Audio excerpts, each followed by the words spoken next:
é que quando a igreja adora, quando a igreja valoriza a adoração, quando a igreja entende que ela é uma comunidade de adoradores, quando a igreja se consagra para adorar a Deus, quando a igreja não apenas apresenta performance musical ou instrumental, mas os seus adoradores se consagram ao Senhor, e esta música vem como resultado dessa consagração, então esta igreja cresce, e cresce numericamente.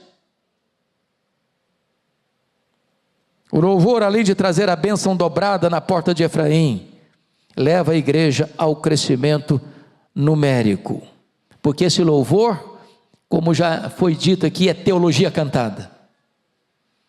É por isso que nós temos que ser tão criteriosos com o que se canta, porque não basta a beleza ou a harmonia do cântico, é preciso primeiro examinar a teologia do cântico, porque música é teologia cantada. A música tem pista dupla, ela vai para Deus, mas ela alcança o coração. Ao mesmo tempo que ela é um hino de louvor ao nosso Deus, ela também produz a fé, porque muitos vendo essas coisas temerão e confiarão no Senhor. Mas em nono lugar, veja comigo que ele chega agora à torre de Ananeel, e a palavra Ananeel traz a ideia de graça e de misericórdia. Os que vocês todos têm ciência disso. Talvez não há nenhuma área na igreja mais sensível do que a área da música. Ou não haja nenhuma área na igreja onde as tensões são maiores do que na área da música. Talvez, historicamente falando, não haja nenhuma área onde haja mais lutas, divisões, disputas e querelas do que na área da música.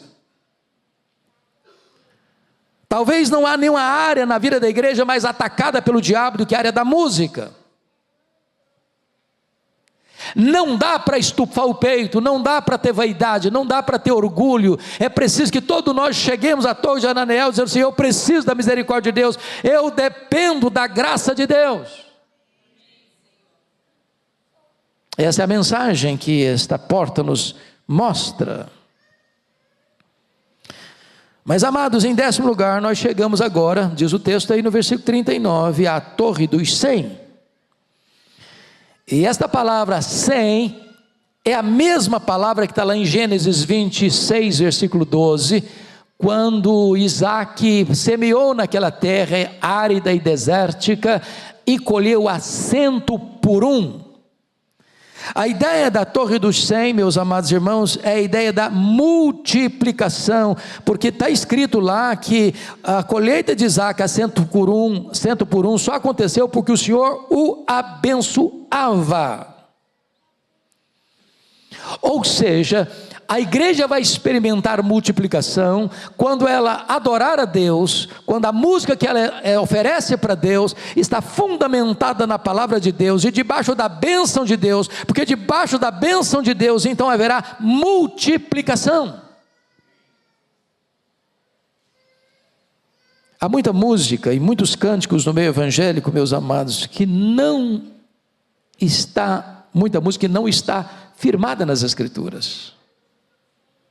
Às vezes a pessoa tem uma boa veia poética, mas ela não tem um bom conhecimento bíblico e teológico, e aí compõe uma música, é até agradável aos ouvidos, mas ela não tem conteúdo, ela não tem Bíblia, ela não tem mensagem cristã. E é por isso que qualquer grupo musical, ou qualquer conjunto musical, ou qualquer coral, antes de começar a ensinar uma música, precisa primeiro submeter esta música a um rigoroso exame, à luz das Escrituras, à luz da teologia, para saber se o que nós estamos cantando é uma verdade que está amparada nas Escrituras, consolidada nas Escrituras. Mas amados, então, em penúltimo lugar, 11º lugar, chegamos então agora à porta do gado. E a ideia é que a porta do gado é do pastoreio, é que o adorador precisa se colocar debaixo da vara e do cajado do bom, do grande e do supremo pastor. O adorador é aquele que sente o amor, a proteção, o cuidado e a correção do divino pastor. Em outras palavras, nós não chegamos para adorar como bastardos, nós chegamos como ovelhas de Cristo Jesus. Nós estamos debaixo da liderança do nosso glorioso, bendito e grandioso pastor. Nós somos ovelhas do seu pastoreio, e é desta maneira que nós nos aproximamos como adoradores, nos colocando sob o governo e sob a ordem do supremo pastor da igreja. Mas finalmente, encerra-se esta procissão de inauguração dos muros, da consagração do louvor, dos cantores, dos compositores, dos instrumentistas, da adoração na casa de Deus, chegando então e parando então à porta da guarda. E o que significa isso? A porta da guarda traz a ideia do exame de Deus. Em outras palavras, é a porta da vigia, é a porta do juízo, é a porta do registro e da inspeção. É um lugar onde nós somos passados em revista pelo Deus Todo-Poderoso. A pergunta é: quem está apto para subir à casa de Deus? Quem está apto para entrar na casa de Deus? Quem pode chegar para a adoração a Deus? E o Salmo 15 talvez nos ajude a responder esta pergunta: quem, Senhor, habitará em teu tabernáculo? Quem há de morar no teu santo monte? O que vive com integridade e pratica justiça, e de coração fala a verdade, o que não difama com a sua língua, não faz mal ao próximo, nem lança injúria contra o seu vizinho, que com os seus olhos tem por desprezível o réprobo, mas honra os que temem ao Senhor, o que jura com dano próprio e não se retrata, o que não empresta seu dinheiro com usura, nem aceita o suborno contra o inocente. Quem deste modo procede não será jamais abalado. Este é o adorador. Talvez precisamos entender que somente aqueles que inspecionados e aprovados, provados para serem aprovados, como já foi dito aqui, terão então intimidade com Deus, depois de passar pelo exame de Deus. Então, depois de passar por esse exame de consciência, diz: Senhor, vê se há em mim algum caminho mau e guia-me pelo caminho eterno. E então termina a cerimônia da consagração dos muros, da consagração dos músicos, da consagração dos instrumentistas, da consagração dos corais, e vamos ver qual foi o resultado para terminar. Primeiro, veja aí comigo, como fruto da adoração que agrada a Deus, o verdadeiro reavivamento aconteceu na cidade de Jerusalém.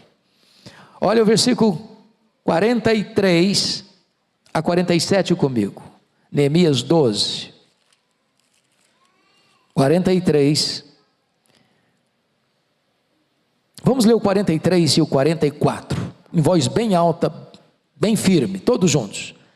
No mesmo dia, ofereceram grandes sacrifícios, e se alegraram, pois Deus os alegrara com grande alegria.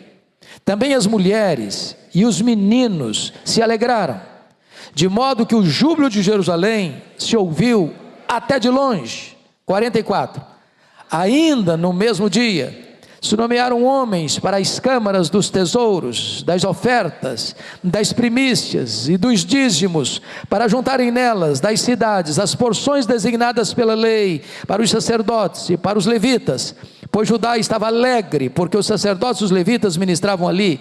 Ou seja, os sacerdotes que tinham se dispersado, os levitas que tinham cuidado das suas coisas, agora retornam às suas funções, o culto volta a funcionar, o templo volta a funcionar, a adoração volta a funcionar, e o resultado é uma alegria que se expande a partir do povo para longe.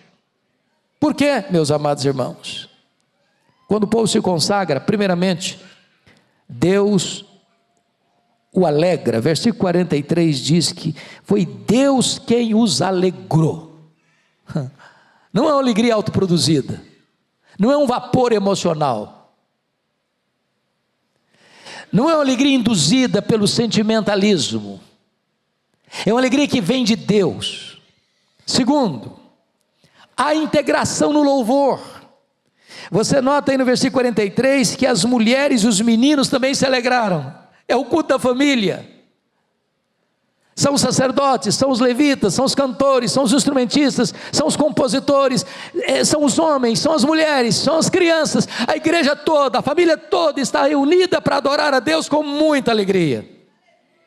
Terceiro, essa alegria tornou-se contagiante, porque está escrito aí no versículo 43, na parte final, de modo que o júbilo de Jerusalém se ouviu até de longe. Vocês já imaginaram isso? É bem verdade que o nosso templo aqui é um estúdio que não vaza som para a rua, né? Mas se vazasse, a avenida aí teria que escutar o nosso louvor. Meus irmãos, nada impacta mais uma pessoa ao chegar num culto, ao vir aqui a igreja de Pinheiros, de ver essa igreja vibrando, alegre, festiva, sorriso no rosto, entusiasmo, esperança, vibração. O mundo está doente, o mundo está triste, o mundo não tem esperança, mas ao chegarmos aqui, temos uma igreja viva, um culto vivo, uma música viva, uma adoração viva, para o Deus todo glorioso, o Deus da nossa salvação. Mas em quarto lugar, os dízimos são devolvidos, os ministros dos templos são reintegrados na obra, e a igreja se enche de alegria. Meus amados irmãos, o louvor também passa pelo bolso, viu? Passa pelo bolso. Não adianta às vezes cantar bonito e ser infiel a Deus.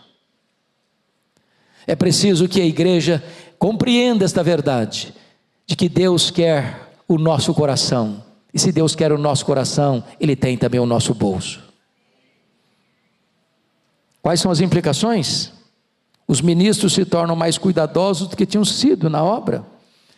Versículo 45 diz: e executavam o serviço de Deus e o da purificação, como também os cantores e porteiros, segundo o mandado de Davi e de seu filho Salomão.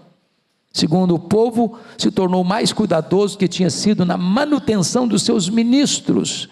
No versículo 44, eles começaram a trazer as ofertas das primícias e dos dízimos, para que a obra de Deus pudesse ser mantida e pudesse prosseguir. Este é o louvor que Deus quer.